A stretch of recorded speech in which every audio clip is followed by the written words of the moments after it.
দিনটি ছিল 13 আগস্ট 2024। সেদিন আমি জেএসি মোড় থেকে চকবাজার যাচ্ছিলাম রিক্সা করে। দেখলাম রাষ্ট্র সংস্কারের কাজে নিয়োজিত শিক্ষার্থীরা প্রতিদিনের মতো আজকেও জেএসিতে ট্রাফিক নিয়ন্ত্রণ করছে। তাদেরকে দেখে গর্বে মনটা ভরে গেল।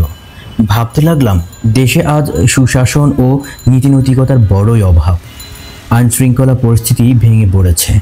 আদর্শ নেতৃত্বের অভাবে লুটেরা রাজনীতি দেশে অবাধ দুর্নীতি ও দুঃশাসনের নেতৃত্ব দিচ্ছে। দলীয় ও গোষ্ঠীগত চেতনায় জাতীয় চেতনাবোধ অবলুপ্ত প্রায়। ফলে দেশের তরুণ ও যুব সমাজ আজ বিভ্রান্তি ও হতাশায় নিমজ্জিত। একটি উন্নয়নকামী সভ্য দেশের জন্য এটা মোটেও কাম্য নয়। সোনার বাংলার স্বপ্নকে বাস্তবায়ন করতে হলে আমাদের তরুণ সমাজকে নোংরা রাজনীতি, সন্ত্রাস, নেশা ও কালো টাকার ছোবল থেকে রক্ষা করতে হবে। তাদের হাতে মাদক ও অস্ত্রের বদলে জ্ঞানের মশাল তুলে দিতে হবে। উদীয়মান তরুণ প্রজন্ম এখন দেশের বিরাট এক জনগোষ্ঠী। তরুণ সমাজে পারে তাদের অমিত সম্ভাবনাকে কাজে লাগিয়ে সোনার বাংলা গড়ার স্বপ্নকে বাস্তবায়ন করতে। তারুণ্য একটি প্রবল প্রাণশক্তি, যা অপূরন্ত সম্ভাবনা ও বর্ণিল স্বপ্ন দ্বারা উজ্জীবিত থাকে। একটি স্ফুলিঙ্গ তারুণ্যকে উদ্দীপ্ত শিক্ষায় পরিণত করতে পারে, যা হয়ে উঠতে পারে নক্ষত্রের মতো সমুজ্জ্বল।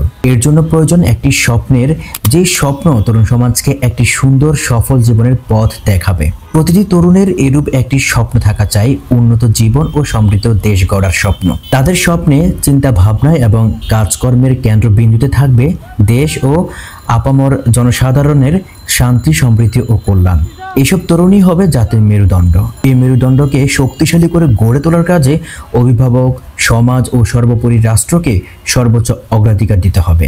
সঠিক পরিচর্যা পেলে একদিন তারাই তাদের মহৎ স্বপ্নগুলোকে বাস্তবায়নে রূপ দিতে পারবে, যেটার জ্বলন্ত প্রমাণ বৈষম্য বিরোধী ছাত্র আন্দোলনের এই রূপটুকু।